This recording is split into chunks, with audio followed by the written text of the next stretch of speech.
On va passer maintenant à la deuxième table ronde de cette journée. On l'a vu, les investissements agricoles, les financements agricoles évoluent, au-delà de leur dimension simplement financière, en prenant des dimensions d'impact aussi social, environnementaux et de gouvernance. Maintenant, ce qu'on voudrait voir, c'est si ces investissements se traduisent en pratique, en changement, en transformation des pratiques agricoles et en quoi on a un vrai moteur de transformation et de transition.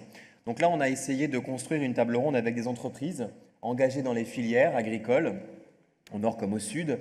Elles sont de plus en plus sollicitées pour démontrer leur impact positif voilà, sur l'environnement, sur la société, sur la santé, mais aussi sur les producteurs.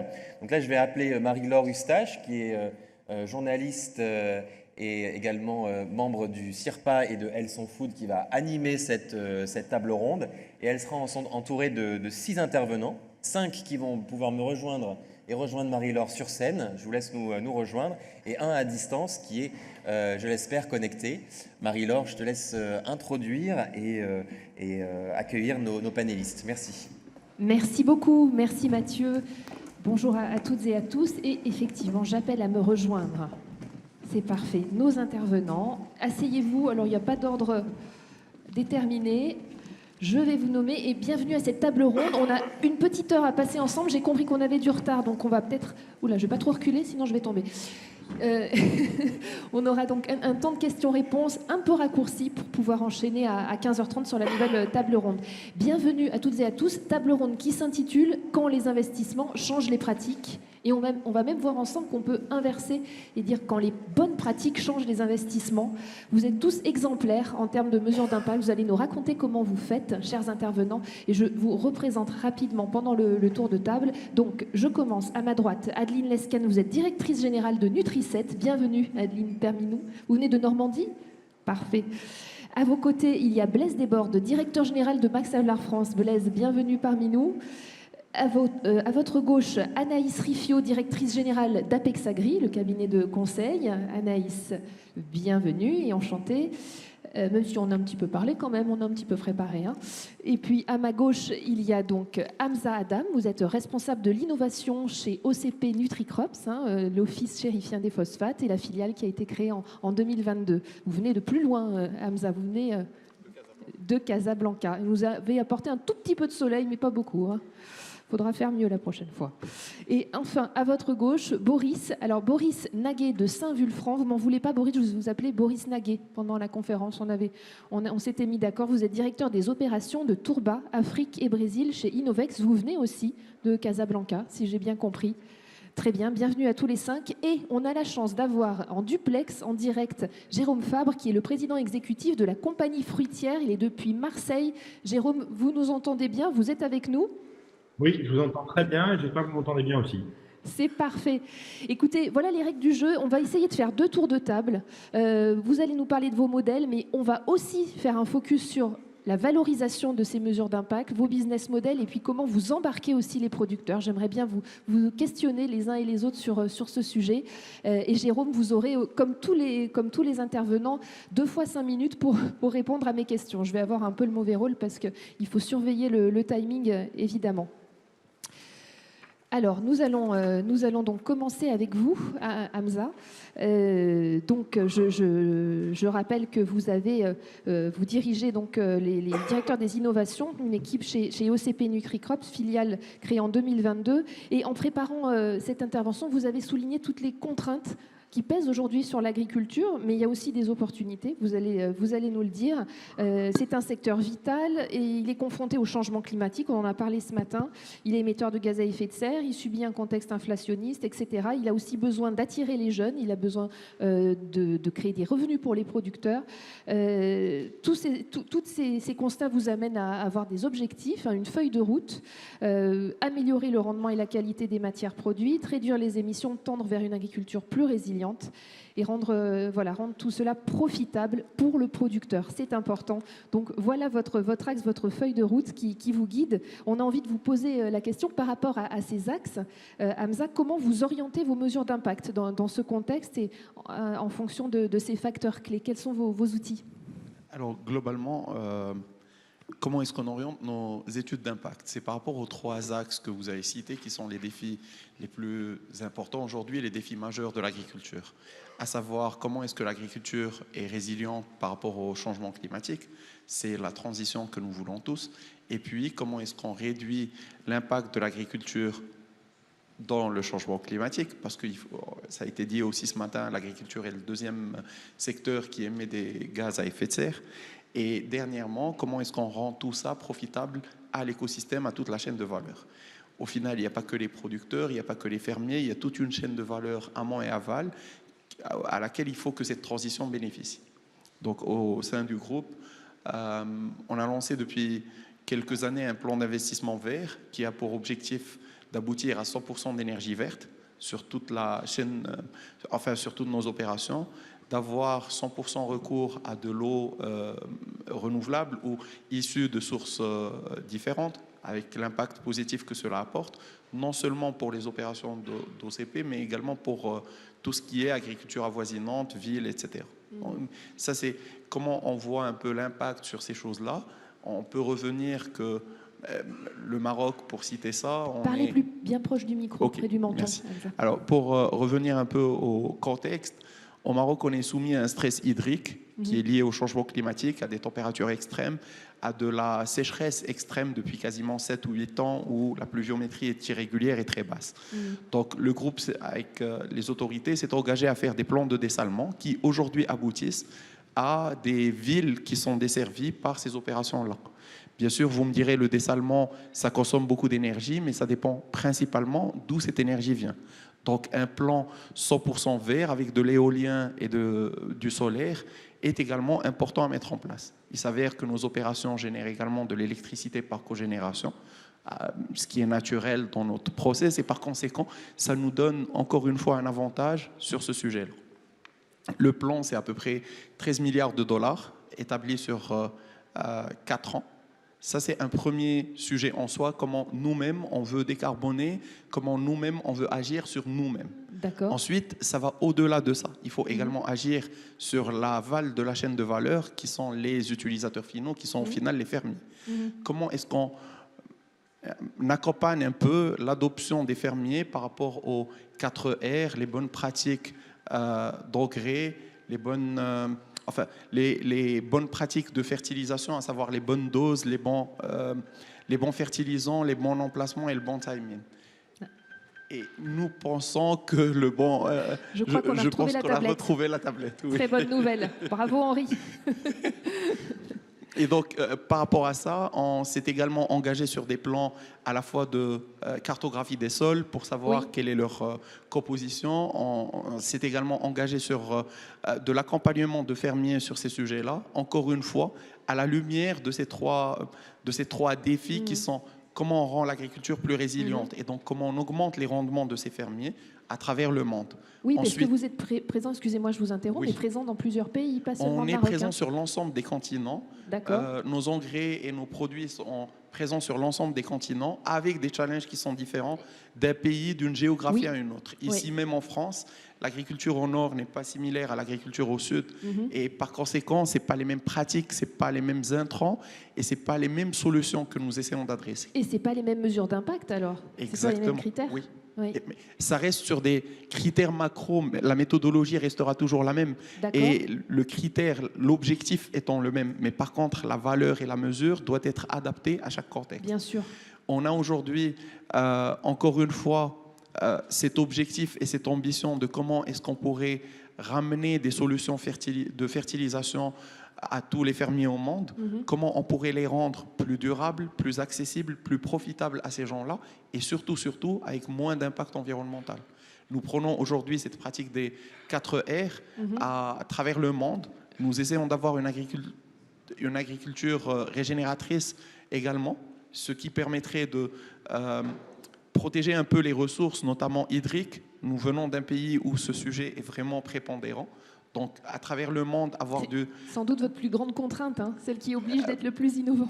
Aujourd'hui, oui, c'est le sujet qu'on a, l'eau qu'on a derrière la tête. Mais l'eau, parce qu'au final, il y a un changement climatique qui fait qu'on subit un stress hydrique. Donc, tout se rejoint et donc si on n'adresse pas ce changement climatique, nous n'arriverons pas à nos fins. Donc il faut adresser les deux, la problématique de la sécurité alimentaire et la problématique du changement climatique. Elles ne peuvent pas être dissociées, elles doivent être approchées par une méthodologie holistique en ayant à chaque fois en perspective qu'est-ce que nous réalisons par rapport à ce sujet. L'agriculture régénératrice, on en a parlé ce matin, on a même parlé d'un besoin de clarification des définitions et d'harmonisation. Oui. C'est en tout cas pour vous, on parlait de feuille de route, c'est en tout cas un modèle vers lequel vous tendez l'agriculture régénératrice. Oui, tout à fait. Au Maroc notamment d'ailleurs. C'est porté... Au Maroc, il y a un objectif aujourd'hui de faire 1 million d'hectares sur de l'agriculture régénératrice, on va dire où il n'y a pas de labour, le sans-labour. Oui. Ça, c'est quelque chose sur lequel on s'accompagne. On a une structure qui s'appelle Al Moutmir,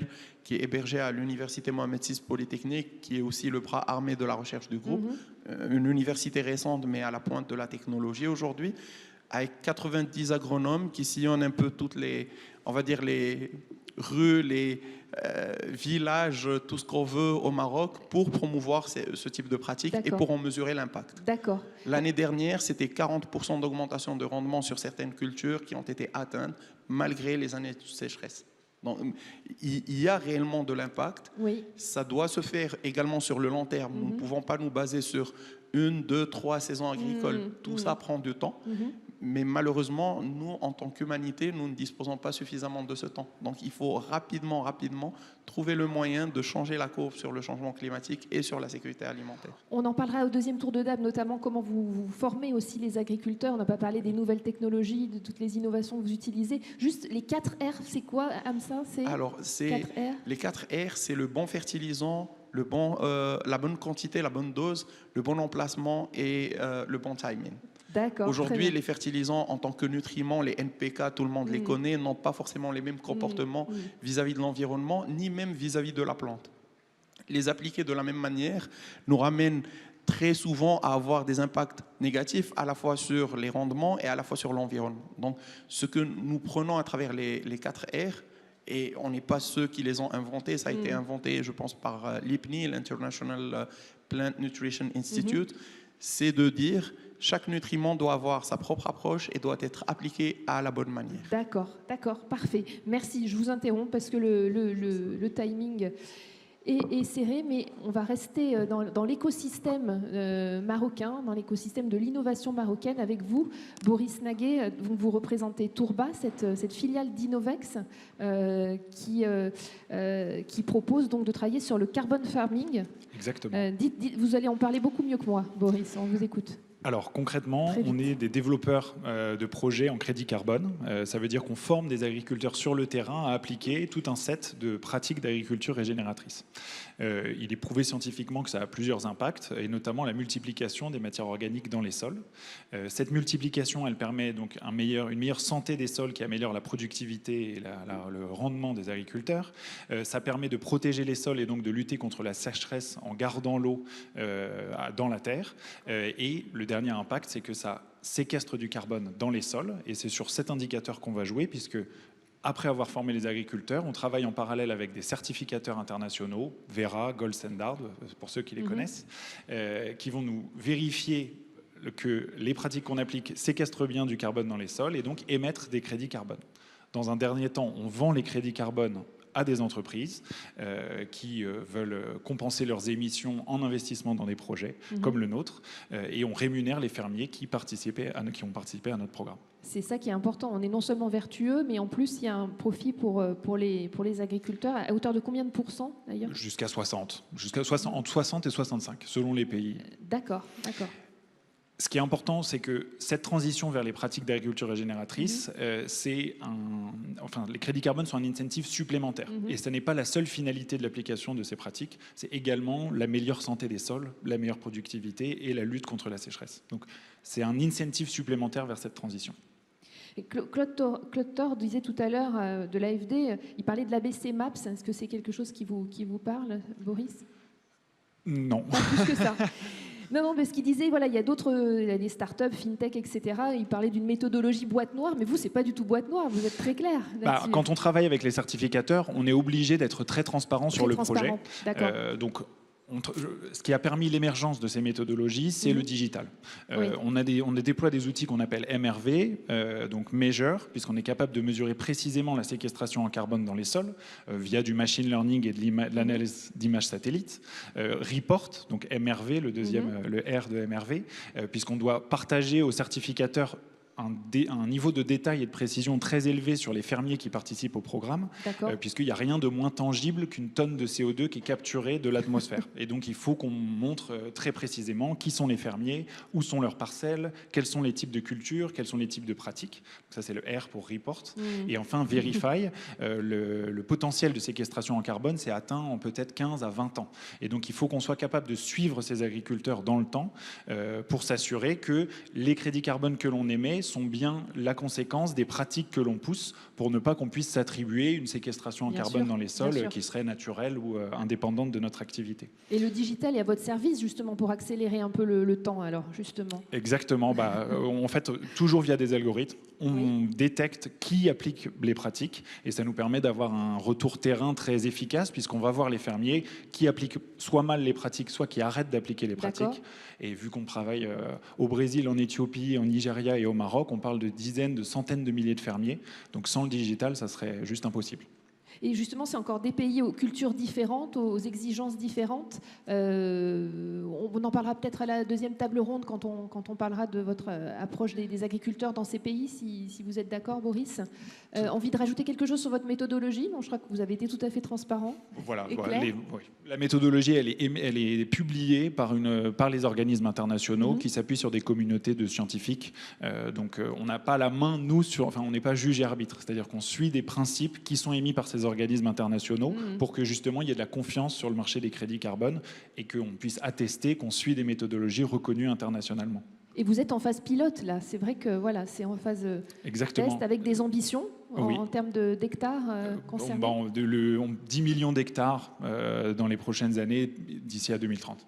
D'accord. Dans les pays cités. Dans les zones que vous nous avez citées, dont on reparlera tout à l'heure. Très important aussi d'être au contact des producteurs et de leurs contraintes. Merci beaucoup, Boris. Alors, je reprends mon ordre de prise de parole et je me tourne vers vous. Alors, désolé, mesdames, vous parlez en dernier. Et excusez-moi, mais je me tourne vers vous, Blaise Desbordes, de Max Havelaar France, qu'on ne présente plus pour presque 30 ans d'existence. Oui. Le label éthique le plus reconnu dans le monde, créé en 1988. On a cette chance, effectivement, d'avoir 4 décennies d'âge et d'être très reconnu comme faisant de l'impact. Et peut-être vous dire 2 mots. On a une organisation mondiale, 140 pays, divisée en 2 groupes d'acteurs. Un acteur principal qui sont les producteurs défavorisés, producteurs agricoles dans une trentaine de filières. Le café est très connu, la banane, le cacao, etc., qui souffrent des conditions de commercialisation. C'est la pierre fondatrice de cette ONG. Et l'autre groupe d'acteurs, les gens comme moi, c'est dans les pays de débouchés, essayent de parler de cet impact possible, essayent de parler de cette cause-là, qui est d'améliorer les conditions de commerce au bénéfice des producteurs défavorisés. Et effectivement, le mouvement a grandi. Aujourd'hui, nous certifions, par exemple, c'est pas une mesure d'impact, c'est une mesure de pilotage. Nous certifions à peu près 10% de la banane mondiale, c'est-à-dire 1 million de tonnes. Nous certifions à peu près 10% du cacao mondial, c'est-à-dire 500 000 tonnes de cacao. Donc c'est tout sauf l'épaisseur du trait, mais les défis restent extrêmement importants et le sujet de la journée d'aujourd'hui est un peu au cœur de ces défis, puisque quand vous êtes un label, que vous faites une promesse sur à peu près 37 000 produits dans le monde, vous faites une promesse d'impact. Et donc, vous devez vous doter d'un certain nombre d'outils, ou en tout cas, avec vos parties prenantes, vous devez entretenir, comme je le fais aujourd'hui, un dialogue sur qu'est-ce que c'est la mesure d'impact, comment on fait, comment on peut l'améliorer. La communication et l'information, c'est important. C'est la communication sur l'impact. Effectivement, nous, on a besoin de faire savoir que, j'ai envie de dire, un commerce plus responsable est possible. On a besoin de faire savoir que c'est pragmatique. 2500 entreprises et marques sont impliquées, les plus grands noms jusqu'à toute une myriade de PME. Mais pour le faire savoir à un consommateur et rendre tout le système viable, vous devez résumer dans un petit signe coloré, puisque le geste d'achat dans un commerce, c'est 3 secondes. La prise de décision. Donc finalement, le label, il vient condenser une promesse beaucoup plus technique sur l'impact des outils beaucoup plus étoffés de méthodes, etc., dans un symbole qui permet de passer à l'acte d'achat Tout à fait. rapidement. C'est un peu ce système d'entonnoir que l'on met en œuvre, notre ONG, oui. Alors, une promesse éthique, une promesse de soutien aux producteurs. Comment ça se traduit, cette méthodologie, Blaise? Et d'ailleurs, est-ce qu'elle a progressé au fil du temps? On parlait de 30 ans d'existence. Je crois que depuis 20 ans, vous travaillez avec ISO 17000. Quelle exigence vous avez vis-à-vis de vous-même et de vos parties prenantes sur cette mesure? Alors, précisément, cette promesse, pour être tenue, doit être crédible. Donc, on a un travail en continu là-dessus. Nous avons effectivement répondu aux conditions d'ISO 17065. Ça, c'est une norme de certification. C'est-à-dire, quand vous certifiez quelque chose, vous êtes professionnel, vous êtes indépendant. Et là, le mot qui nous résume le mieux, c'est la volonté d'être un tiers de confiance. Oui. On vient s'interposer, finalement, dans une relation commerciale qui est vieille comme le monde et qui, aussi vieux que le monde est, a été injuste pour une bonne part des parties prenantes à cette relation commerciale. Et pour relever un petit peu cette injustice, essayer de la contrer, eh bien, nous venons en tiers de confiance dire, écoutez, voici quelques règles, elles sont codifiées, elles sont transparentes, tout est téléchargeable. Voici quelques prix. Le prix rémunérateur est un peu le vaisseau amiral du commerce équitable. C'est-à-dire que nous calculons le coût de revient avec les communautés de producteurs. Et quand nous avons établi le coût de revient rémunérateur, nous le publions et nous le disons. Aucune transaction ne peut et ne doit être passée en dessous de ce prix de revient et rémunérateur minimum. Sinon, ça veut dire que de manière totalement impudique, on décide de détruire l'activité de l'autre quand on l'achète en dessous de son coût de revient. On a le droit de choisir d'acheter à quelqu'un d'autre. Mais on n'a pas le droit de choisir cette personne et de l'acheter à la moitié de son prix de revient. Sinon, sciemment... Donc c'est un peu ça le fondement. Alors sur le sujet de la mesure d'impact, elle est articulée chez nous à ce qu'on appelle notre théorie du changement. Donc rendre un plus grand nombre possible de producteurs défavorisés en capacité de saisir en main leur destin et d'améliorer leur quotidien et leur modèle économique. Ça, c'est notre théorie du changement. Donc tout au long des articulations de cette théorie, on va mettre des indicateurs. Je le reconnais extrêmement modestement, nos indicateurs de mesure sont avant tout des indicateurs descriptifs, pas spécifiquement ce que la recherche appelle une mesure d'impact. Donc on fonctionne en 2 temps. On va avoir des indicateurs de pilotage, de description, tant de tonnes, tant d'agriculteurs. Aujourd'hui, c'est 2 millions de farmers dans le monde qui sont impliqués. C'est 2000 organisations, parfois des organisations de 3000 salariés, et puis parfois des organisations de 25 paysans qui se réunissent en coopérative. Et ces indicateurs de pilotage, c'est quelque part le cœur de notre développement, puisque c'est une obligation de moyens. Plus de gens sont impliqués, plus la cause des filières équitables gagne. En revanche, on est bien entendu obligé de doubler par une couche d'études d'impact ex post qui, elles, viennent constater si cette promesse est tenue. Et là, les résultats sont, je crois, comme pour toutes les grandes ONG, contrastés. Il y a des choses qui marchent très bien, il y a des choses qui marchent moins bien et qui sont des leviers d'amélioration. Voilà un peu le dispositif. Mais je voudrais dire un dernier mot qui nous est spécifique. On veut capaciter les producteurs défavorisés. Il serait paradoxal que la mesure d'impact vienne alourdir le fardeau pour eux. Et quelque part, j'ai envie de dire, entre mesurer et aider, parfois il faut choisir. Et on le voit bien avec les réglementations européennes, c'est un peu tout le débat qui nous agite, pas le débat sur la simplification qui est spécifique, on en parlera peut-être, mais le débat sur le fardeau. Est-ce qu'on peut donner des injonctions à ne pas déforester? Est-ce qu'on peut donner des injonctions à ceci, des injonctions à cela, sans accepter le modèle économique qui va avec? C'est-à-dire que respecter la planète, ça a un coût. Et nous voulons, le commerce équitable, être une matrice qui rende possible la transition écologique.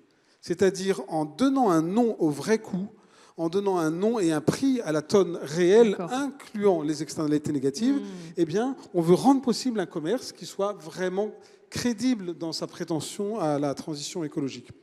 Très important, parce qu'on en a parlé ce matin. Il ne faut pas que les mesures d'impact soient au détriment des producteurs, que ce soit une contrainte en plus où effectivement il n'y a pas de revenus. Il y a effectivement des contraintes de rentabilité, de durabilité, il y a des contraintes sociales. Donc c'est très bien de le rappeler, Blaise. Un dernier mot, si vous le permettez. La différence entre l'impact consistant à développer des moyens, une obligation de moyens, et l'impact consistant à développer des résultats mesurables. Nous prétendons que de mettre en place les conditions d'un commerce responsable, c'est déjà un impact. Je m'explique. Dans nos cahiers des charges, nous forçons l'acheteur et le vendeur à se parler. Et à se parler autour d'un drapeau, je l'ai dit, qui est le prix équitable. nous forçons le premier acheteur à mettre un complément de prix, une cagnotte d'investissement, on en parlera peut-être tout à l'heure, ça rejoint le sujet du financement, en plus du prix de la denrée. Et nous pensons que de rendre ces conditions réelles, dans la vie réelle, est déjà un impact. Pourquoi ? Pourquoi ça ne peut pas être que le résultat qui compte ? Parce que vous avez toujours des acteurs en présence. Et de leur dialogue, de leur partenariat sur le moyen et sur le long terme, va naître aussi une foultitude de situations que nous ne pouvons pas contrôler en tant que label. Mais de rendre possible une négociation équitable, de la mettre sous cette tente-là, entre guillemets, c'est déjà pour nous un impact. Ce qui fait que 2 millions de producteurs impliqués, 2500 entreprises et marques, c'est déjà un indicateur d'impact et de réussite pour nous, de résultats. Puisque c'est autant de possible à un commerce plus juste. D'accord, très bien. Merci de ces précisions. Alors, on va rester aussi un petit peu dans votre écosystème, parce que je crois que vous avez un partenariat de 20 ans de collaboration avec la compagnie fruitière. Vous certifiez une petite partie de leur production de fruits. Et je m'adresse à vous, Jérôme Fabre. Vous nous avez bien entendu. Vous avez entendu le début de la table ronde. Jérôme ? Oui, complètement. Merci d'avoir patienté et d'être avec nous. Vous êtes un groupe familial créé en 1938, la compagnie fruitière. Vous êtes basé à Marseille et vous êtes leader en Europe, spécialisé dans la production, le transport et la distribution de 900 000 tonnes de fruits et légumes, dont 750 000 tonnes de bananes et une partie d'ailleurs certifiée Max Havelaar. Jérôme, vous avez entendu un petit peu ce qui s'est dit, mais on a aussi envie de savoir quels sont vous, grands groupes implantés dans plusieurs pays, avec un modèle verticalement intégré, puisqu'on a production, transport, distribution. Quels sont vos propres outils et mesures d'impact, Jérôme ? Alors, bonjour à tous, j'espère que vous m'entendez bien. Parfaitement. Donc, les deux types d'impact que l'on a, c'est évidemment l'impact environnemental et l'impact sociétal. Pour commencer par l'impact environnemental, au-delà des certifications qui, évidemment, nous donnent des indicateurs et des obligations, nous-mêmes avons mis en place un certain nombre d'engagements. Des engagements de baisse d'utilisation de produits phytosanitaires, que ce soit en doses par hectare ou en nombre de litres, de réduction d'eau. Ça, c'est des objectifs qu'on se donne à nous-mêmes, bien entendu, mais par ailleurs, on s'engage dans des voies un petit peu plus objectives. Je pourrais citer par exemple l'engagement dans la démarche SBTI, qui est sur le sujet de la réduction du CO2. Et donc, à partir de ces objectifs-là, que l'on se fixe, on essaie de se donner une trajectoire, on va mettre en place un plan de CAPEX. Et ce plan d'investissement, il doit toucher à peu près toutes les dimensions de l'entreprise, que ce soit évidemment la production, mais aussi les autres métiers de la logistique et de la distribution, parce que comme vous l'avez dit, on est verticalement intégré. Donc, je vous donne quelques exemples.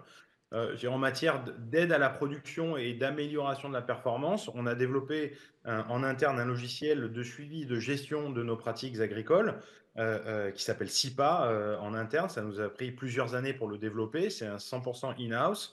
Et aujourd'hui, ça nous permet de monitorer chacun des gestes, chacune des quantités de matières actives qui sont mises, et donc d'avoir une compréhension assez précise, pour ne pas dire extrêmement précise, en fait, de l'impact que nous avons et de l'impact de la réduction de nos usages. Et tout en maintenant, évidemment, un maximum de performance agricole.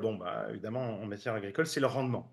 Et donc, pour ce faire, on a développé des partenariats avec des entreprises aussi techniques qui vont nous fournir le hardware, qui vont permettre d'assurer le déploiement de notre software à l'intérieur de nos plantations.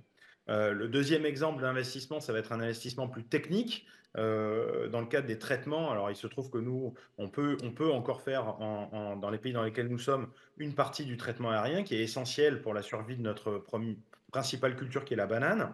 Et donc, on a remplacé petit à petit l'avion par le drone. Aujourd'hui, majoritairement, nos plantations sont opérées par le drone, qui permet un usage beaucoup plus chirurgical de la matière active et qui en même temps peut être équipé de tout un système de technologies qui vont nous permettre de mesurer, par exemple, le nombre de feuilles que nous avons, les bas-fonds, et donc les problématiques d'irrigation, etc. Et enfin, on a un troisième volet de recherche et de CAPEX, c'est tout ce qui est autour de l'agronomie. Alors, on va prendre un exemple simple, c'est les plantes de service qui sont de plus en plus utilisées chez nous et donc qui viennent, je dirais, soit protéger en créant des couverts ou au contraire empêcher le développement de plantes concurrentes de nos propres plantes et derrière faire un apport de matière organique à l'intérieur du sol et donc participer à la régénération du sol. Sur l'aspect sociétal, bon, ben, comme vous l'avez dit, on est en partenariat avec Blaise, que je salue d'ailleurs, depuis de très nombreuses années. Et comme il l'a dit, l'engagement de la partie prenante se fait au travers d'un certain nombre d'indicateurs qui sont fixés par le label, mais aussi dans le cadre d'un dialogue. C'est-à-dire qu'il y a un principe de réalité pour tenir compte de ce qui se passe sur le terrain. Et donc ça, c'est autant d'indicateurs qui nous permettent d'avancer en matière sociétale pour réduire les gaps que l'on peut identifier. Puisque en matière agricole et notamment dans nos cultures, l'ennemi mortel, c'est l'exode rural. Et donc, on a besoin d'attacher nos collaborateurs à notre entreprise pour qu'ils restent longtemps intéressés à travailler avec nous et à développer leur carrière avec nous. Voilà. On peut citer aussi un autre type d'indicateur que l'on a travaillé avec le CIRAD cette fois, hein, qui est un institut français de recherche agronomique dans les régions tropicales. C'est une méthode qui s'appelle la méthode Neighbor, où au contraire, on va faire remonter l'information depuis la base pour derrière voir quels gaps sont à remplir et à partir de là, de nouveau, élaborer un plan d'investissement qui va permettre de rendre, je dirais, notre environnement et notre économie plus durables. Merci, c'est très clair, Jérôme. On comprend l'investissement, le côté, voilà, être proche du terrain. Vous avez beaucoup de salariés agricoles. Hein, vous êtes soucieux aussi de leur bien-être. On va parler de formation dans le deuxième tour de table. Vous allez nous dire aussi comment les nouvelles technologies, les nouveaux outils que vous mettez en place, qui sont des investissements, nécessitent aussi de former les personnes, mais c'est aussi ça ajoute aussi de la valeur à leurs compétences. On parlera de cette partie, ce volet un peu plus RH avec vous, Jérôme, si vous le voulez bien, et également comment valoriser ces investissements, valoriser ces mesures d'impact. Je me tourne maintenant vers... Alors, on quitte le domaine de l'agriculture, pour aller dans le domaine de la nutrition.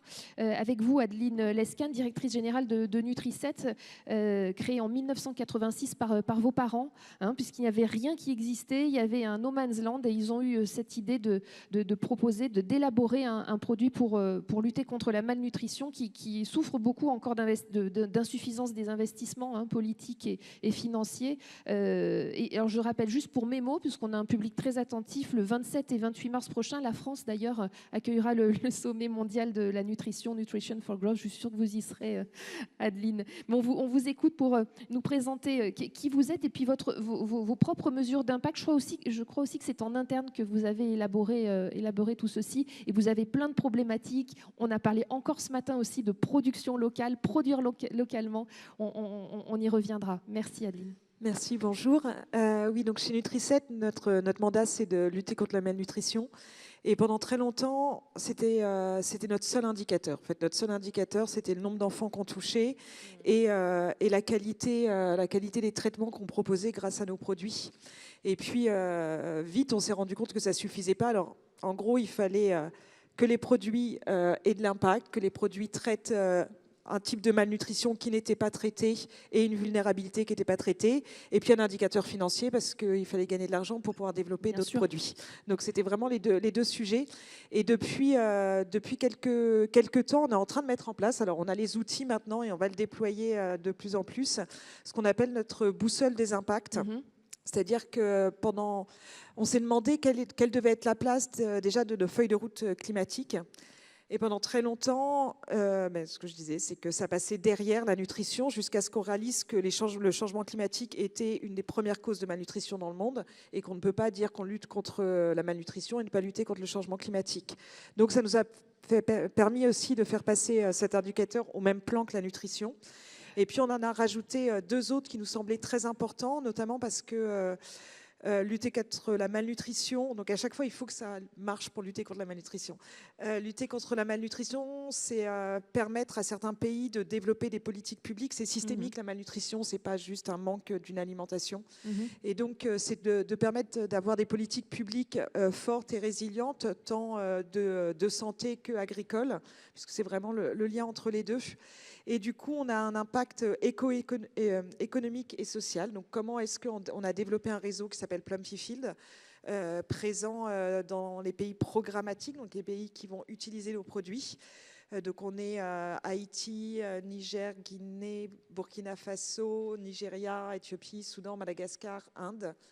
Donc dans des pays voilà, où il y a beaucoup de malnutrition, et quel est l'impact de nos usines et de nos partenariats sur place. Et puis le dernier, parce qu'il ne faut pas s'oublier, c'est d'être une entreprise apprenante et attirante. Apprenante et attirante, c'est intéressant ce concept. En obligeant, parce que en fait c'est intéressant quand ces 5 impacts, maintenant on les regarde dans le budget. En fait, on regarde dans les feuilles de route et les budgets de chacun, au-delà des outils qu'on peut utiliser pour valider un projet ou pas, un projet par rapport à un autre, en regardant ces différents impacts. C'est aussi de vérifier dans les lignes budgétaires si les 5 impacts ont bien été pris en compte. Et celui d'être une entreprise apprenante et attirante, on l'oublie souvent. Donc on oblige les gens à prendre du temps de travail sur eux-mêmes, de compétences ou en groupe, etc. Donc ça, c'est un des nouveaux impacts. Je crois que vous avez 500 salariés dans le monde, j'ai bien noté, ou 250 000. Il y en a à peu près 1000 dans nos participations dans le monde, et puis 250 en France. D'accord, avec un axe recherche et développement très fort, comme l'ont dit avant vous nos intervenants. Mais c'est vraiment depuis l'origine. Sur la nutrition, donc le type de produit qu'on va offrir, on parle de solutions nutritionnelles parce que l'objectif, c'est que le produit arrive jusqu'à la bouche de l'enfant. Oui. Et un produit qui est bon dans un laboratoire, c'est pas obligatoirement celui qui va arriver au fin fond du Nigeria dans un centre de santé. Donc il y a à la fois de la logistique, il y a à la fois du packaging, de la nutrition, du goût. Il faut que le produit soit bon aussi, qu'il soit adapté aux conditions climatiques des pays, qu'il soit distribuable. Donc il y a de la recherche sur énormément de sujets. D'accord. Et votre pâte est fabriquée notamment à base d'arachide, qui est la constitution, c'est ça? Sucre arachide. Sucre arachide, poudre de lait, huile, voilà. soja. Après, il y a la recette industrielle. Votre modèle économique, en résumé? Une entreprise privée. Entreprise privée. Les clients sont... Alors, les Nations Unies, beaucoup, l'UNICEF, Programme alimentaire mondial. Donc, on a un écosystème qui dépend énormément des bailleurs de fonds, donc des pays, bien sûr, et de la volonté des pays de travailler avec les UN ou en bilatéralisme. Et puis, les grosses ONG d'urgence et de plus en plus des gouvernements directs. D'accord, d'accord. Bon, on retient bien votre préoccupation sur la qualité et le changement climatique qui impacte la qualité des cultures, notamment sur les productions locales, et qui vous oblige aussi à innover. Ouais, je pense qu'on en parlera en deuxième partie. Oui, volontiers. Oui, bien sûr. Alors justement, oui. Je crois que vous aussi, vous avez un lien, Anaïs, avec Adeline. Vous avez travaillé ensemble. Vous représentez le cabinet de conseil Apex Agri. Vous avez entendu un petit peu tout ce qui s'est dit. Et on a envie de vous questionner en tant qu'experte sur les axes d'amélioration de ces mesures d'impact. Mais rappelez-nous juste qui est Apex Agri, très rapidement. Oui, bonjour à tous. Apex Agri, en fait, on est un cabinet de conseil qui accompagne la structuration et le développement de filières agricoles, principalement en Afrique et au Moyen-Orient, pour amener plus d'efficacité, plus de rentabilité et plus de durabilité, qui sont vraiment notre positionnement, et on croit énormément à cette approche des filières agricoles et de projets structurés et structurants pour les pays dans lesquels on les développe. Vous travaillez pour des filières comme les grandes cultures, l'élevage, l'arboriculture, la pisciculture, c'est ça ? Voilà, on fait pas trop les cultures, je dirais, qui sont très exotiques. Je les nomme exotiques, mais cacao, café, banane. On est plutôt sur toutes ces productions d'élevage, de nutrition du coup animal, production vivrière, pour aider, notamment quand on parle de l'Afrique, à amener plus de souveraineté alimentaire par des projets qui apportent justement des meilleurs rendements et un meilleur revenu pour les producteurs. Comment vous avez travaillé avec Adeline? C'était à quel sujet? C'était un projet qui rentre, parce qu'on parle d'impact, mais aussi c'est la localisation en fait des matières premières qui rentrent dans les produits d'Adeline et de Nutri7, et c'est de se dire comment on peut relocaliser au plus près des usines de fabrication dans certains pays d'Afrique ces matières premières-là et comprendre ces filières. Très bien. Alors, la question voilà, à l'experte, c'est qu'est-ce qu'on peut améliorer aujourd'hui dans la mesure d'impact. On a tous du recul, on sait que les contraintes sont nouvelles, qu'il y a plus d'instabilité géopolitique, économique, environnementale. Et ce reporting est très contraignant pour tout le monde, j'ai l'impression d'ailleurs, pas seulement pour les producteurs, quand on écoutait les investisseurs ce matin en table ronde 1. Qu'est-ce qu'on peut améliorer, Anaïs, selon vous ? Je pense à trois choses. En fait, je pense qu'il faut ramener énormément de pragmatisme en fait dans l'approche. On l'a vu, et ce que je vais dire va faire écho certainement à des discussions qu'on a depuis ce matin. Et je pense qu'il est compliqué de mesurer des choses qu'on ne comprend pas forcément. Et là, je me mets en position des entreprises avec lesquelles j'ai beaucoup de discussions, qui sont des entreprises de l'agroalimentaire, mais aussi de la cosmétique, du luxe. En fait, toutes ces entreprises qui sourcent du vivant.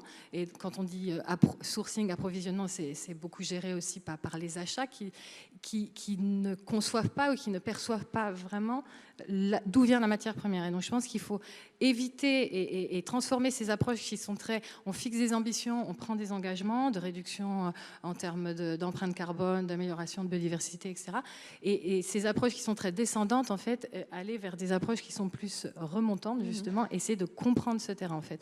Et donc comprendre ces filières, et pas juste du point de vue très technique et agronomique, en fait, mais comprendre aussi socio-économique et du coup avoir une approche filière, une approche système de production. Cartographie de filières. Cartographier ces filières, les comprendre les producteurs dans quel système et écosystème ils sont et pouvoir comprendre la maturité des filières sur lesquelles on intervient pour pouvoir mieux agir. Donc ça, c'est la première chose. Il faut se fixer des ambitions, bien sûr, et il faut être ambitieux, mais il faut aussi comprendre les filières avec lesquelles on travaille. Je dirais qu'aussi, ce qui est important, c'est, je le disais, d'être pragmatique et de trouver, en fait, d'avoir ces approches peut-être parfois plus qualitatives que de se dire, voilà, j'ai des centaines ou des dizaines de milliers de producteurs dans beaucoup de pays du monde, comment on peut prioriser ces actions et avoir parfois des approches assez qualitatives, de compréhension fine, en fait. Personnalisées. Alors, qualitative, c'est-à-dire sur des échantillons un peu plus restreints, dans des bassins de production, pour comprendre, en fait, quelle est la dynamique, pour pouvoir y mettre aussi des cadres en fait d'évaluation quand on parle de ces impacts, et qu'après on saura mieux passer à l'échelle et prioriser dans les filières. Et par le pragmatisme aussi, je pense qu'il faut avoir cette vision il y a en fait un nombre d'indicateurs excessif parfois. Et du coup, c'est compliqué de traduire ça dans les filières et que le mouvement se fasse. Et donc, il y a des colonnes vertébrales assez communes en agriculture, on en a parlé depuis ce matin, la conservation des sols, les couverts végétaux, la biodiversité, avoir des rotations de cultures avec plus de variétés. Ben, ces choses-là peuvent être des vraies colonnes vertébrales communes à plusieurs acteurs, en fait, et qui permettent aussi d'avancer. On a parlé de langage commun aussi ce matin. Voilà. Ça serait bien qu'on y arrive aussi. Ça y participe. Ça. Et je finirai aussi en disant que cette multitude d'indicateurs, en fait, parfois on ne sait pas les interpréter. Moi, j'ai beaucoup de discussions. On me dit, en fait, alors j'ai fait. Il y a beaucoup d'approches. En plus, je le disais, c'est beaucoup les achats qui gèrent aussi ces matières premières, et dans des approches très compliance, approche risque, mais pas d'approche filière. Et du coup, j'ai plein d'indicateurs, j'ai plein de résultats, mais je ne sais pas finalement si je me positionne bien, si je sais les interpréter. Et du coup, on s'aperçoit qu'on a parfois cette data. On a vu cette matin, matière, c'est pas toujours facile. Mais si on ne sait pas l'interpréter, on ne sait pas non plus avoir confiance en la solidité, en fait, de la durabilité de notre filière. D'accord. Je pense que c'est très important aussi. Être plus disruptif et innovant aussi, changer un peu ses repères. Voilà, est-ce que le temps libre, le temps libre et formation, juste pour terminer. Oui, ça revient à cette approche très holistique que promeut aussi l'agriculture régénératrice. Et je pense que pas essayer d'avoir des critères infinis, mais les bons critères, en fait, les critères qui traduisent vraiment sur le terrain ce que ça veut dire. Et pour les agriculteurs, on parle, il y a plein de manières d'évaluer ce que ça veut dire un agriculteur qui vit bien de son métier. Et c'est pas facile. Et parfois, il faut savoir aussi prendre un peu de recul et se dire, est-ce que le temps libre peut être aussi un indicateur? On fait des choses qui font sens, à la fois pour le terrain et à la fois pour l'entreprise qui va piloter ça par la suite. Absolument. Merci Anaïs. Alors on accélère un petit peu, on passe au deuxième tour de table. Je vois le temps qui file. On a un tout petit peu plus d'un quart d'heure. Et puis il y aura le temps des questions-réponses. On va parler maintenant comment embarquer les parties prenantes qui sont impliquées dans cette mesure d'impact. Je me tourne vers vous à nouveau, Hamza. Comment par exemple vous embarquez les producteurs, comment vous les formez? Vous m'avez dit c'est très important la formation. Oui, tout à fait. En fait, pour embarquer les producteurs, il y a rien de tel que de montrer l'exemple.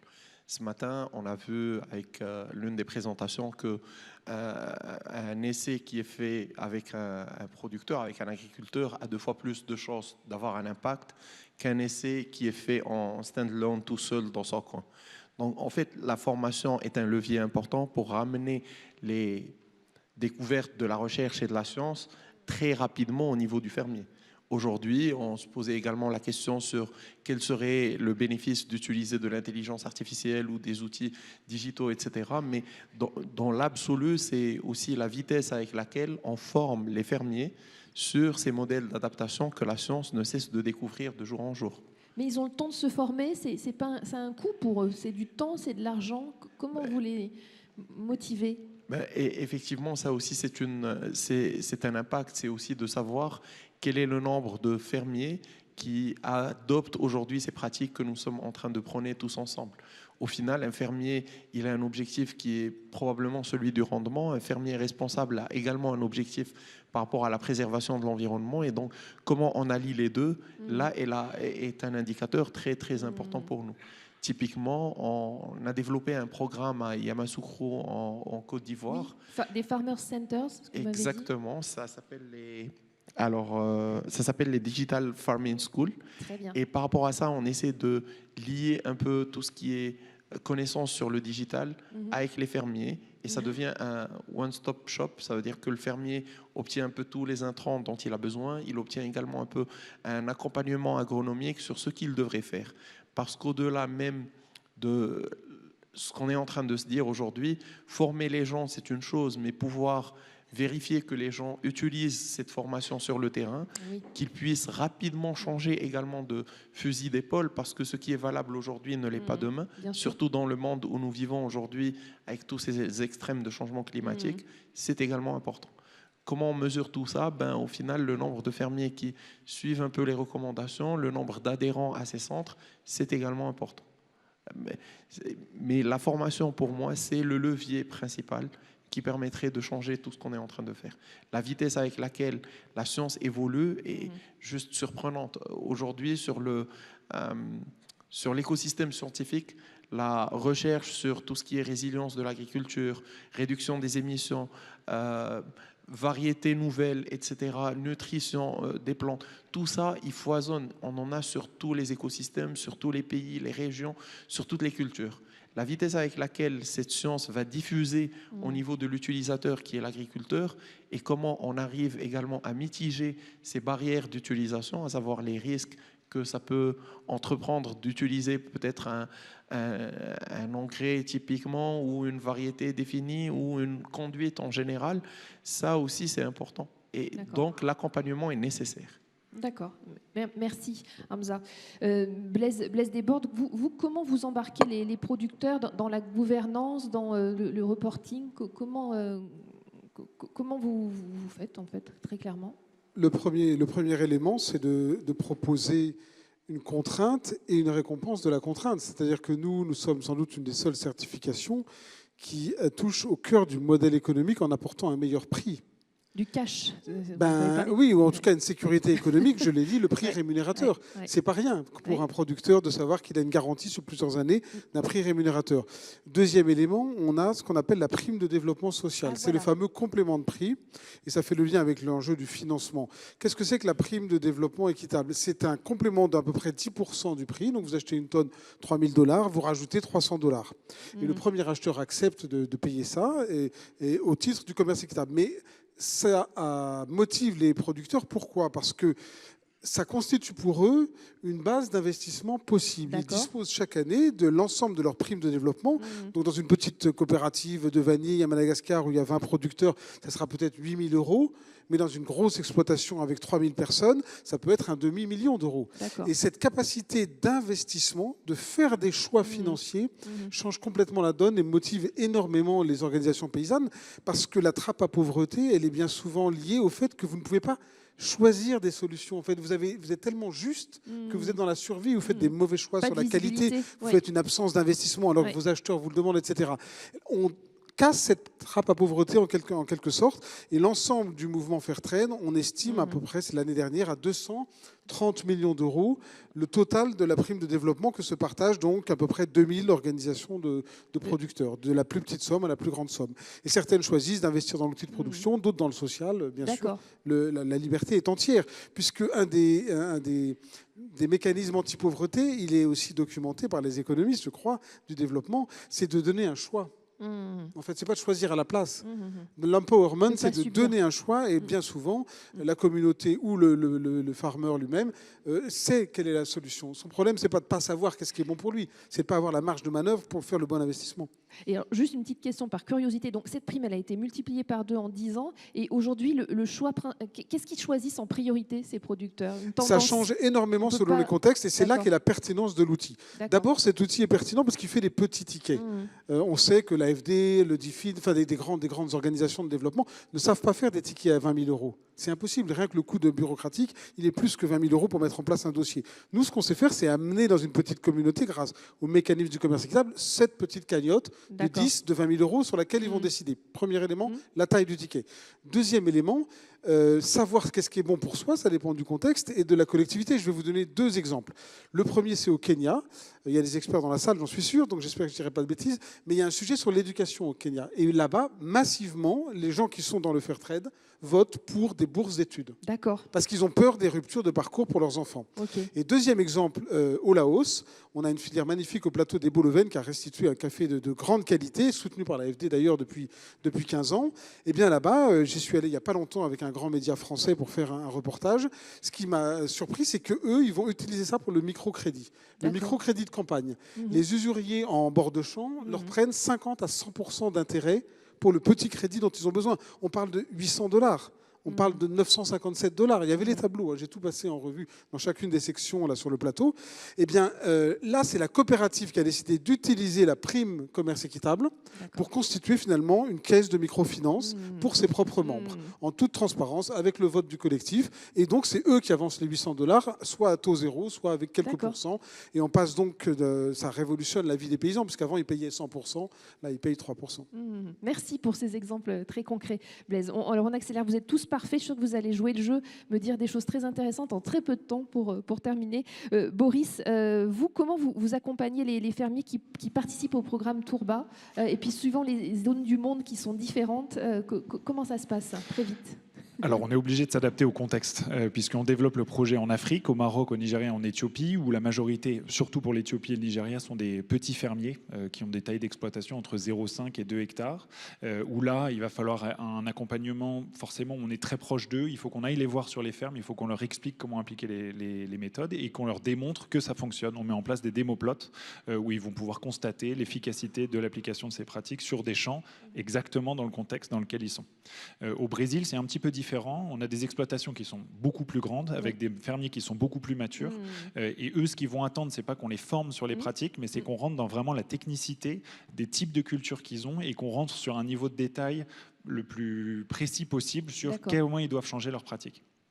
Et donc, c'est un accompagnement qui est similaire sur le terrain, des agronomes qui appliquent les méthodologies et qui les adaptent au contexte. Mais voilà, forcément, la stratégie de go-to-market va être différente d'un marché à l'autre. On a même discuté sur la valeur de ces mesures d'impact qui différaient selon les zones géographiques. Je crois qu'il y a un peu une inégalité, hein, on peut le dire. Alors, en fait, on a un challenge, c'est que le marché du crédit carbone est extrêmement compétitif. Les acheteurs en bout de chaîne sont des entreprises qui veulent faire une communication positive autour de leur marque pour dire on compense les émissions carbone, on compense nos émissions carbone. Donc, quand ils vont acheter des crédits carbone, ils vont fuir le risque au maximum. Eux, ce qu'ils veulent, c'est qu'il n'y ait jamais un article qui sorte et qui leur dise vous avez dit que vous compensiez vos émissions, on est allé enquêter et en fait, c'est faux pour telle et telle raison. Élise Lucet a fait une enquête et c'est pas vrai du tout. Exactement. Et donc, nous, notre challenge, c'est d'apporter de la confiance et surtout de montrer dans ces marchés compétitifs du crédit carbone qu'on est capable d'avoir des externalités positives parce que les fermes avec lesquelles on travaille, il y a une bonne représentativité des femmes, qu'il n'y a pas de travail forcé dans les fermes qui font partie de notre programme, qu'il n'y a pas d'impact sur les communautés locales, qu'il n'y a pas de déforestation qui est impliquée pour que, face à des techniques ou des process de capture carbone qui n'ont aucun impact forcément sur ces secteurs-là, on puisse rassurer les corporates. Et donc c'est un challenge, puisque en Afrique, quand on travaille avec des centaines de milliers de fermiers, c'est beaucoup plus difficile à contrôler que si on était en France ou aux États-Unis, où les fermes sont déjà très contrôlées et beaucoup plus grandes, donc il y a moins d'interlocuteurs à surveiller. Il y a des a priori en plus, j'imagine, contre lesquels il faut lutter. Exactement. C'est dit, c'est important. Mais merci beaucoup, Boris. Je suis désolée de vous obliger tous à être synthétiques. Jérôme, vous nous entendez bien ? Oui. Jérôme, Fabre ? Oui. Parfait. On avait envie de vous questionner, Jérôme, sur en quoi vos investissements rassurent ceux qui vous financent. Comment vous valorisez votre mesure d'impact ? Comment on valorise la manière dont on produit ? Et c'est ça aujourd'hui qui est intéressant. Vous avez cité l'économiste Philippe Dessertine. Vous pouvez en quelques mots nous en dire un peu plus ? La difficulté, c'est que aujourd'hui, on ne retrouve pas dans le prix de vente toujours, je dirais, la rentabilité des investissements. Donc, la valeur pure de rendement créée par l'impact, ou par l'EBITDA, si vous voulez, elle n'est pas toujours facile à trouver. Et qui plus est, quand on parle de commodities comme la banane, le café, le cacao ou d'autres grandes cultures. Donc, où est-ce qu'on va retrouver en fait la création de valeur ? On va la retrouver évidemment en premier lieu dans la création d'une image positive, bien entendu, de l'entreprise en externe vis-à-vis de ses parties prenantes, mais aussi bien entendu en interne. Et c'est vrai que, par exemple, si je prends l'exemple d'un ouvrier agricole à qui on va confier un outil de haute technologie comme un pad qui va lui permettre d'enregistrer la totalité de sa performance. D'ailleurs, d'abord, il va avoir une vision plus claire de ce qu'il fait lui-même. Tout à fait. Et puis ensuite, il y a une approche valorisante en ce sens que on lui confie une responsabilité, on le fait monter en compétences, et donc à l'arrivée, il y a un attachement plus fort à l'entreprise parce qu'il voit bien, il ou elle d'ailleurs, voit bien que derrière cet investissement, je dirais, en CAPEX technologique, il y a une revalorisation du métier de l'agriculteur qui passe pas uniquement par des outils, je dirais, agricoles classiques. Ensuite, l'autre point qui est intéressant, c'est que la recherche de durabilité, de résilience, elle maintient l'entreprise dans un état constant d'innovation, et à tous les niveaux.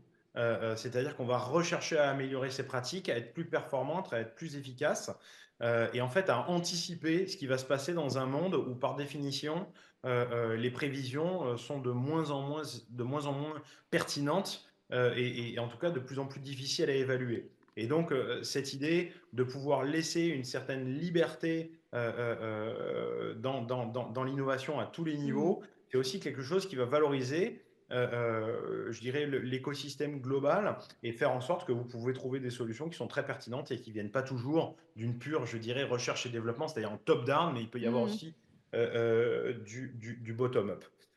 Et enfin, je pense que, et c'est un point qui est important, et que ce soit pour les grandes organisations comme les nôtres ou même les plus petites, l'approche durable, elle passe par la question du dialogue. Alors ça peut être le dialogue avec les parties prenantes, comme on peut le faire avec Fairtrade, comme on peut le faire avec des ONG comme Banana Link chez nous, mais c'est aussi en interne, entre la direction, les collaborateurs, mais aussi les parties prenantes locales. Et donc la recherche de durabilité, elle impose à l'entreprise, de tout niveau, d'être intégrée dans son environnement plus, et de faire que ce projet de durabilité, il devient un projet commun. Et je pense que dans ce sens-là, on rend l'entreprise et l'activité agricole beaucoup plus résiliente, beaucoup plus intégrée à son environnement. Et donc, on lui donne une valeur plus importante parce que c'est une valeur de plus long terme. Une valeur à plus long terme, exactement, comme quand on gère un patrimoine. Merci beaucoup, Jérôme, pour ces précisions très claires. J'accélère. Je me tourne vers vous, Adeline, sur les productions locales. C'est une idée qui a émergé en 2005, de faire des productions locales. Comment vous organisez et puis combien ça coûte quel est l'investissement qui finance tout ça ? Alors, sur ces productions locales, on a des financements soit assez classiques de banques locales, mais une fois que les entreprises ont commencé à avancer, et qui coûtent très cher. On est un peu toujours entre les deux. Pareil, on parlait des financements AFD, DFID ou de la Banque mondiale. C'est toujours des trop gros financements par rapport à les tickets sur lesquels on est. Donc c'est vrai que pour lancer, au début, on a beaucoup utilisé la holding France, que tout le monde voulait prêter à la holding en France, mais qu'elle garantisse les prêts aussi. Donc, voilà. Donc du coup, on a beaucoup utilisé cette holding qui a commencé à financer et à amorcer les projets. Et on voit bien qu'à partir du moment où il y a une certaine rentabilité, des banques locales ou même des banques internationales, mais avec des bureaux locaux, peuvent prendre le relais. D'accord, très bien. C'est parfait, vous êtes très rapide. Une envie de compléter peut-être? Oui, sur les impacts, oui. on avait parlé rapidement, oui. mais des impacts, quand on prend notre boussole des impacts, nous aujourd'hui, clairement, l'action qui aurait le plus d'impact partout, c'est d'utiliser des matières premières locales autour des usines, où qu'on soit, et de passer de la protéine animale à la protéine végétale. Et souvent, je prêche un peu pour ma paroisse, mais souvent quand on parle de protéines végétales, on a l'impression qu'une protéine, c'est égal à une autre protéine, et que quand on dit il y a 20% de protéines, on va absorber 20% de protéines. Et en fait, je trouverais dans les indicateurs, en tout cas dans les indicateurs agricoles, on parle toujours de la tonne. Alors moi, j'y connais pas grand-chose, mais on se demande jamais le nombre de personnes qu'on nourrit à l'hectare. Et en fait, en fonction des variétés qu'on plante, je vais juste prendre des exemples de pois chiches. D'une variété à l'autre, il y a le même pourcentage de protéines, mais on va avoir 20% ou 30% de différence sur certains acides aminés. Et ça veut dire que notre corps sera capable de produire 20 ou 30% de différence de protéines quand on l'absorbe. Et du coup, si on était capable de regarder dans le détail et de travailler les variétés, la qualité de ce qu'on plante et la qualité après, évidemment, du stockage, de la conservation, mais aussi de la transformation pour rendre ces protéines végétales absorbables par le corps, en fait, on aurait une valeur ajoutée à l'hectare sur le nombre de personnes qu'on nourrit qui serait beaucoup plus importante que la tonne juste à l'hectare. Vous travaillez avec des nutritionnistes, j'imagine, pour ça. Et moi, je suis très simple, même si je ne me suis pas trouvée très simple par rapport à un nutritionniste.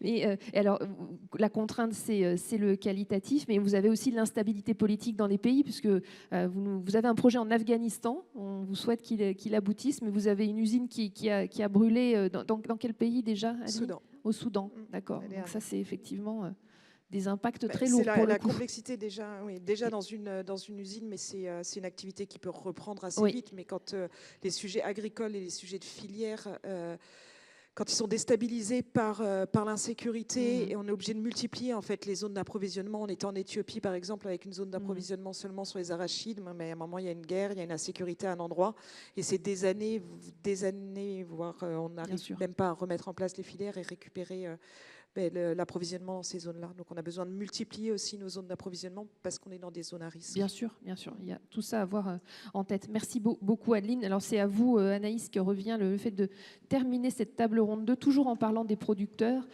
comment mieux les embarquer, les écouter d'ailleurs. Il y a sans doute aussi ce chemin à faire. Qu'est-ce que vous pouvez nous dire en conclusion de cette table ronde 2 ?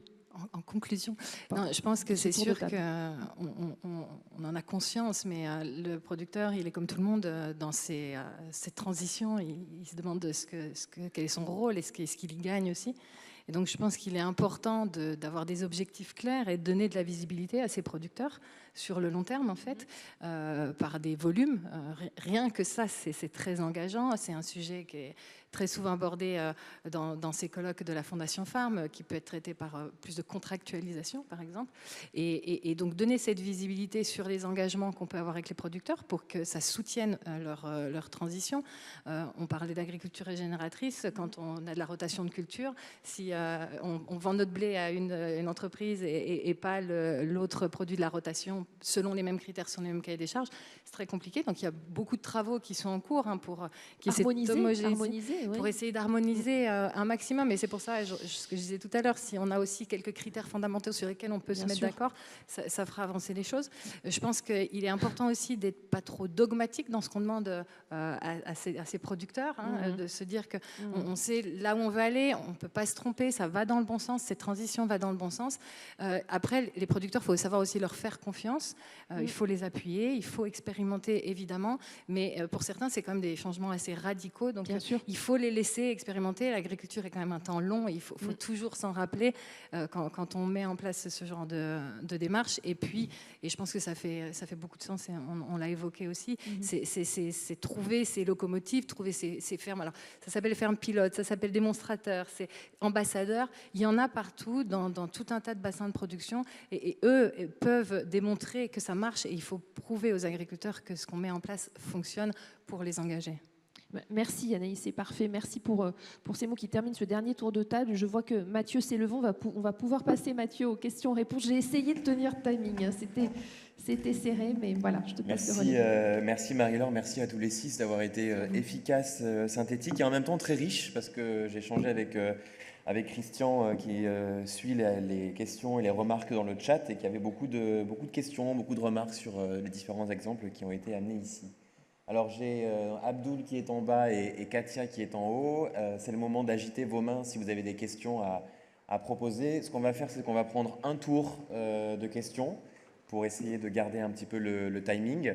Donc monsieur, vous avez déjà parlé, donc on va commencer avec notre ami qui nous vient du Maroc aussi, je crois. Et donc vous vous présentez, une question assez rapide, on commence avec vous. Bonjour tout le monde.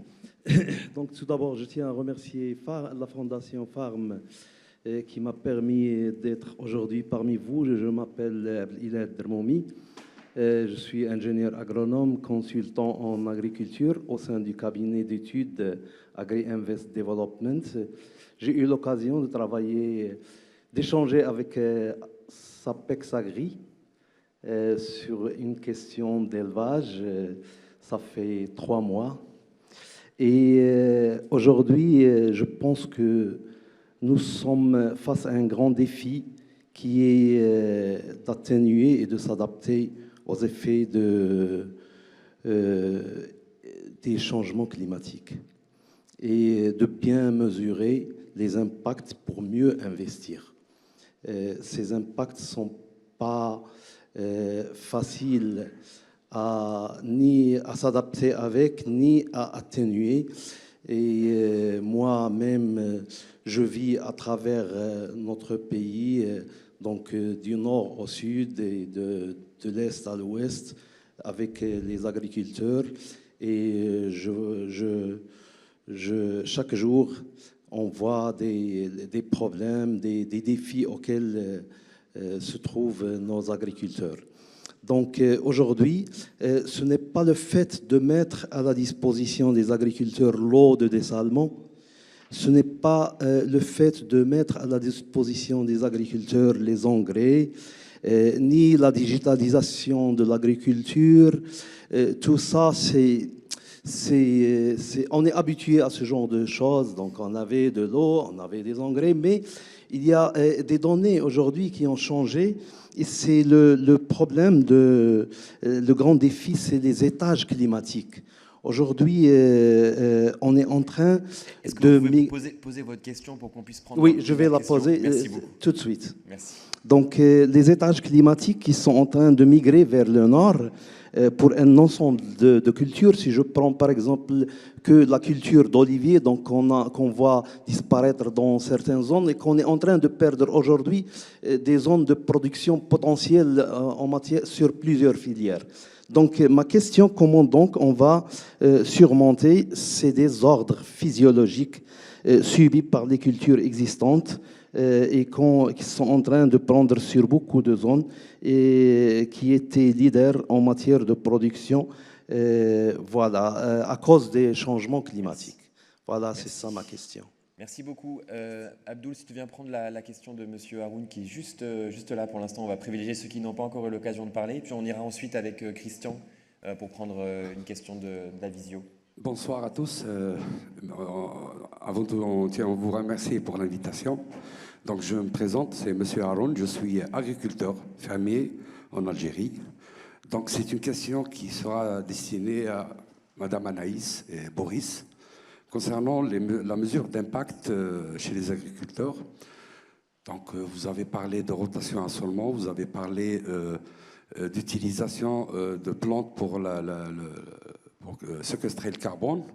et aussi pour stocker l'azote, donc ce qui concerne les légumineuses, que ce soit légumineuses alimentaires ou... Mais est-ce que vous avez mesuré, est-ce qu'il y a eu des essais concernant la biofertilisation ou la bioremédiation? Parce que ça, c'est très important. Avec le changement climatique, le déficit hydrique, nous sommes ici en Algérie, comme au Maroc ou en Tunisie, il y a ces 7 dernières années, il y a eu un impact très difficile. Est-ce qu'il y a eu des essais? Je sais qu'il y a certains agriculteurs le pratiquent ici en Europe, et notamment en France, notamment ceux qui sont sous culture sous couvert végétal. Est-ce que vous avez mesuré, déjà, est-ce que vous avez mesuré l'impact du carbone organique qui a été séquestré? Est-ce qu'il y a une mesure par rapport à l'utilisation des micro-organismes? Je parle beaucoup plus pour les azotobactères et d'autres bactéries. Deuxième chose, ça c'est juste une petite remarque, vous constatez qu'il y a une instabilité un peu partout, surtout au Sahel, en Afrique centrale, en Libye. Je pense que maintenant, les efforts doivent être dirigés concomitamment pour régler parce qu'on pourra éventuellement aboutir à une stabilité de la population et pour transformer toutes ces richesses qu'il y a là-bas en investissement. Et je vous remercie. Merci beaucoup, Monsieur Haroun. On va prendre une question du chat avec Christian. Ok, nous avons une question qui vient du Maroc. C'est Fatima Benali qui la pose. Elle dit qu'elle vient d'une petite entreprise agricole. Elle dit: est-ce que, en étant vertueux sur la mesure de l'impact, vous arrivez à accéder plus facilement à des financements? La mesure d'impact améliore les conditions de financement. Est-ce que cela réduit le coût du financement? Merci Christian. Puis on va prendre encore une question en bas et une dernière ici pour privilégier ceux qui n'ont pas encore parlé. Mais je vous en prie, allez-y. Merci. Bonjour, moi je suis journaliste pour Planchon et ma question s'adresse à Monsieur Boris Naguet. Je voulais savoir, en tout cas en France, il y a une multiplication des entreprises de certification de crédit carbone. Et je voulais savoir comment vous arriviez à travailler à l'international, sachant qu'il doit y avoir aussi une multiplication de ces entreprises. Il y a différentes législations. Et enfin, quand on voit, en France en tout cas, que les crédits carbone, pour les moyennes entreprises, donc à la différence de LVMH par exemple, c'est obligatoire, les 20% je crois, comment vous arrivez à motiver les agriculteurs quand le modèle est encore primitif, je dirais. Voilà, merci. Merci Abdoul. On va prendre une dernière question avec monsieur qui n'a pas encore eu l'occasion de s'exprimer aujourd'hui. Oui, bonjour. Je suis monsieur Alassane Niang, président et fondateur de l'association Foiré, source de lumière du savoir. Notre association est basée dans les Yvelines, mais nous intervenons dans de nombreux projets de développement à travers la coopération internationale. Et actuellement, on est en train de réaliser un projet de création d'une ferme agroécologique communautaire dans la région de la vallée du fleuve du Sénégal. On en a parlé ce matin. Et, ma question s'adresse à Madame Adeline Lekan. Nous avons une filière d'une spéculation de la patate douce dans la région de Matam, c'est au Sénégal. Les rendements sont très importants, mais le problème de conservation et de la transformation de cette matière fait que vraiment la pourriture et même la perte en fertilité en rendement, les producteurs n'arrivent pas à s'en sortir. Et il y a un problème aussi de transformation de cette filière. Ma question est de savoir, vu qu'on a cette potentialité en termes de rendement de la patate douce, est-ce qu'il est possible d'apporter une transformation pour pouvoir vraiment jouer ce rôle de nutrition infantile, en fait. Parce qu'il y a la malnutrition infantile et des maladies liées comme le kwashiorkor, entre autres. Merci beaucoup. Merci beaucoup. Alors Marie-Laure, peut-être on essaye de faire en sorte que chacun puisse répondre à la question qu'il souhaite. J'en suis sûr que Blaise aura peut-être d'autres avis, même s'il n'y a pas de questions dirigées directement. Anaïs, tu veux commencer ? Ah, ça marche. Ouais. Je laisserai Boris répondre sur la question peut-être un peu plus technique, mais par la question qui nous est amenée du Maroc, je pense qu'on en a reparlé ce matin, et je pense qu'effectivement maintenant, tous ces indicateurs environnementaux sont extrêmement importants dans tout projet de développement, et ça va plus loin que quelques indicateurs, hein. Tu en parlais aussi, et il faut réinventer ces indicateurs, et nous on le voit dans tous les projets auxquels on participe et qui sont mis en place, la notion d'impact environnemental et social est extrêmement importante, et je pense que oui, ça permet d'accélérer. Il faut que tous les projets le prennent en compte, et l'accès au financement est vraiment très regardant. Je pense que les panélistes l'ont bien dit ce matin, est très regardant sur ces points-là. Merci. Alors, j'ai deux questions. Deux questions. Ah, pardon.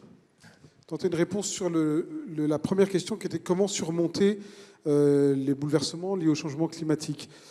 Pour souligner un élément, je crois que ce serait une erreur que de traiter le changement climatique en silo, en disant au changement climatique, il faut des réponses au changement climatique. Ce qui est derrière, c'est le modèle économique des filières agricoles. Et donc l'enjeu véritable, il est d'intégrer la nouvelle donne climatique à des modèles économiques en les faisant évoluer. Et c'est là où il y a une convergence possible entre la problématique que nous défendons, c'est-à-dire un commerce rémunérateur et qui est vérifié comme tel, et la question du changement climatique. Quelque part, le social, nous on a démarré dans le social pour apporter un juste prix, mais c'est bien loin d'une démarche simplement de bénéfice social de premier niveau. C'est derrière le fait de rémunérer le travail, de rémunérer la réalité des coûts. Or, ce modèle peut donc être utilisé dans la nouvelle donne climatique comme un outil d'internalisation des surcoûts climatiques.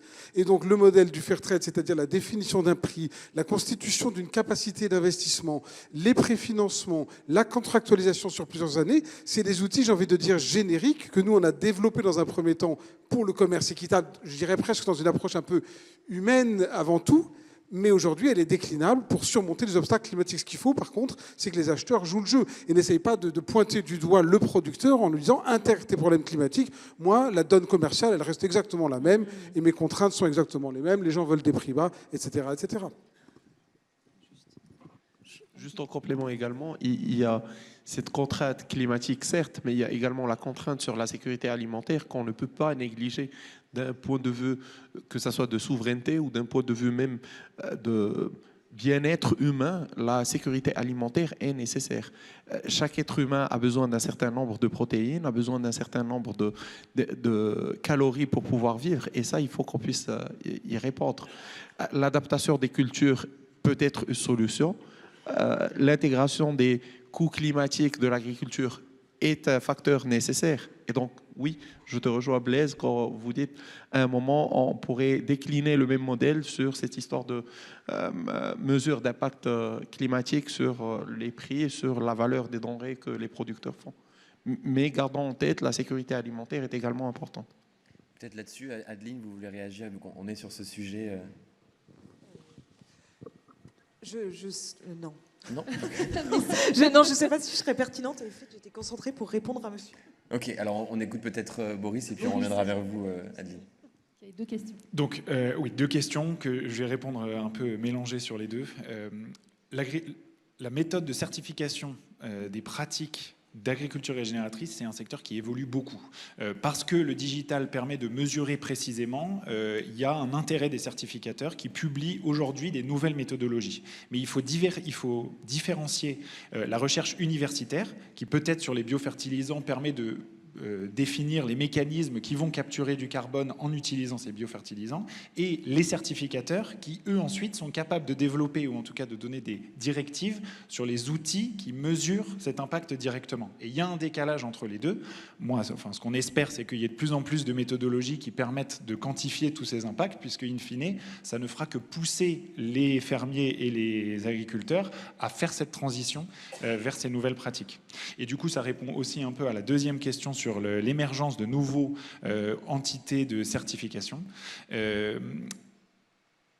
c'est quelque chose qui est très compliqué de gagner la confiance sur le marché des crédits carbone et de dire, moi, ma méthodologie, elle permet d'être claire et d'être transparente sur la mesure de séquestration en carbone dans les sols ou par évitement, etc. Donc, qu'il y ait des nouveaux certificateurs qui émergent et qui apportent des nouvelles façons de développer des méthodologies, là encore, ça montre qu'il y a un gros intérêt sur le secteur, qu'on voit qu'il y a un potentiel, que les entreprises s'y intéressent de plus en plus, donc c'est très positif. Mais il ne peut pas y avoir des centaines et des centaines de certificateurs. Appliquer ces méthodologies, c'est quelque chose qui est très complexe. Et donc, il faut voir comment s'agréger. Verra, Gold Standard, c'est des ONG. Et elles ont quand même intérêt à avoir des standards, pas uniques, mais qui sont les moins nombreux possibles. Sinon, ça apporte de plus en plus de complexité sur un marché. Et il ne faut pas oublier qu'en bout de chaîne, c'est des entreprises. Et donc, si on a 5000 méthodes de certification des crédits carbone, plus personne ne pourra y voir clair. Il y a un mot qui n'a pas été prononcé, c'est collaboratif, mais il faudrait aussi être un petit peu plus collaboratif dans ce modèle. Oui. Les méthodologies, s'appuient sur un travail de communauté de chercheurs à l'international. C'est-à-dire que Verra, Gold Standard, qui sont les plus connus sur le REGENAG et sur d'autres types de crédits carbone, s'appuient sur des consensus scientifiques. C'est pas quelques personnes qui disent ma technique est meilleure que les autres, ça s'appuie sur des recherches universitaires internationales. Heureusement. Merci. Boris, alors peut-être Adeline, pardon Mathieu. Non, très rapidement pour répondre sur la patate douce. Alors nous on l'utilise pas et transformer la patate douce dans la vallée du fleuve Sénégal pour l'emmener dans l'usine la plus proche, ça serait pas possible. Par contre, il y a des vraies valeurs nutritionnelles. Alors je ne connais pas tous les gens dans la salle, mais vous avez un nutritionniste là-bas qui s'appelle Mohamed Barro. Là, et il faut aller le voir et lui il va vous dire quoi en faire et comment l'utiliser au mieux pour les enfants. Merci. Peut-être qu'on peut demander à Jérôme Fabre de répondre aussi à la question de la dimension patrimoniale de l'impact. Je pense que c'était ça aussi que tu voulais proposer. Alors, moi, je peux vous faire quelques commentaires sur les questions. Bon, le premier point, c'est que face au changement climatique, oui, il risque d'y avoir des adaptations en termes de culture que l'on peut mettre en place. C'est une réalité. Faut jamais oublier une chose, c'est que la première richesse d'un agriculteur, c'est sa terre, et que peut-être qu'un jour on y fait de l'olivier ou de la banane, et que ensuite on y fera autre chose. Il faut voir aussi une évolution de la consommation, avec des consommations qui sont, je dirais, de plus en plus internationalisées. Je vais vous donner un exemple concret. La banane plantain se consommait quasiment pas en France il y a encore quelques années. Je ne parle même pas de la patate douce qui est devenue un basique de la consommation. Et aujourd'hui, on voit ces évolutions de consommation qui peuvent être autant d'opportunités pour développer des nouvelles cultures sur des environnements qui ne les permettaient pas auparavant. Donc, on peut aussi avoir un certain optimisme par rapport à ces évolutions climatiques, parce que, comme vous le savez, on le répète souvent, la crise, c'est aussi une zone d'opportunité. En ce qui concerne la partie patrimoniale, on va être clair. Le consommateur, il n'a pas envie de payer son alimentation plus chère. C'est quand même une réalité. L'acheteur, il n'a pas envie de payer plus cher, comme l'a rappelé Blaise aussi. Et l'agriculteur, les marges font qu'à un moment ou à un autre, c'est quand même toujours compliqué pour lui de devoir prendre sur ses marges pour pouvoir financer l'évolution climatique. Alors j'entends que le crédit carbone peut être un complément de rémunération, et si c'est un complément de rémunération qui arrive à 2-3 ans, c'est déjà trop tard. L'agriculteur, lui, vit au quotidien. Et là, je vous parle d'expérience. Donc ça, c'est un point qui est extrêmement important, et donc il faut que les solutions soient de plus en plus rapides pour qu'il y ait une immédiateté du complément de revenu. Le deuxième point, à un moment ou à un autre, si un agriculteur investit dans des pratiques qui sont plus durables et qui donc vont être plus résilientes, il faut que le financier l'accompagne sur plus long terme. Aujourd'hui, on a des niveaux des longueurs d'endettement qui sont relativement courtes. On est à 5 ans, 7 ans, parfois moins, si c'est des crédits de campagne. Donc à un moment ou à un autre, le monde financier, je pense, va devoir inventer de nouvelles solutions où la résilience étant synonyme de diminution du risque, eh bien, il doit y avoir un rallongement du financement, selon moi, à due concurrence. Alors, c'est certain que vous allez expliquer à un banquier qui va devoir prêter plus longtemps. C'est pas évident à envisager pour lui, mais à un moment ou à un autre, je pense qu'il va y avoir nécessité d'inventer une relation économique entre les acteurs différente, parce que je suis pas certain qu'à un moment ou à un autre, sauf contrainte forte, l'alimentation redevienne un élément essentiel du panier des ménages dans les pays de consommation.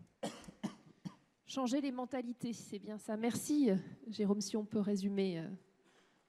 Complètement. Mais ça va être du boulot. Est-ce qu'on en reste là? Peut-être un mot chacun, mais alors là, c'est vraiment un mot chacun, pas comme ce matin, puisqu'on ne veut pas trop grignoter pour la table ronde d'après. C'est si vous deviez citer voilà, le levier qui, selon vous, est clé pour activer, vraiment pour essayer de changer les pratiques et pour faire le lien avec la table ronde sur les producteurs, un levier qui permette vraiment de donner du pouvoir aux producteurs, de les impliquer dans ces mesures d'impact et dans ces transformations de pratiques. Un mot. Allez, On commence à Boris. Allez. 20 mots. On vend des crédits carbone sur le marché volontaire, donc les acheteurs le font par bonne volonté. Peut-être que la réglementation pourrait pousser cette bonne volonté à augmenter.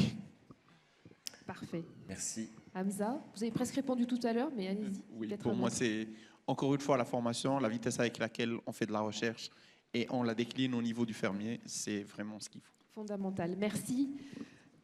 Moi, Jérôme a anticipé, mais pour moi, c'est vraiment le changement des mentalités. Je pense que les techniques voyagent plus rapidement que le changement des mentalités. Redevabilité. Je continue à croire, on est dans ce secteur-là, nous, mais je crois que les tendances actuelles politiques vont vraiment à contre-courant de ce dont l'économie a besoin. Qu'est-ce qu'un acte juste, un acte bien posé, un acte durable, s'il refuse la redevabilité ? C'est bien qu'il ne croit pas en lui-même et qu'il a honte de quelque chose. C'est le principal driver, une obligation de dire, c'est quelque part générer une obligation de faire. Donc les reculs en ce moment au niveau européen seraient une catastrophe absolue, notamment sur la CSRD. Moi, j'adorerais réfléchir à la meilleure façon de nourrir le plus de personnes possible avec un hectare. Voilà. Un hectare. Et on finit avec Jérôme à distance. Ah oui. Un seul mot, dialogue. Si on ne se parle pas, ça ne marche pas. Très bien. Eh ben, merci. Merci beaucoup. Merci à vous tous. Merci à nos intervenants. Merci Jérôme de vous être connecté aujourd'hui. Merci aux traducteurs qui aussi ont dû peut-être un peu prendre le TGV sur l'après-midi pour faire cette traduction. Merci à Marie-Laure dont c'est l'anniversaire aujourd'hui. On peut lui souhaiter un bon anniversaire.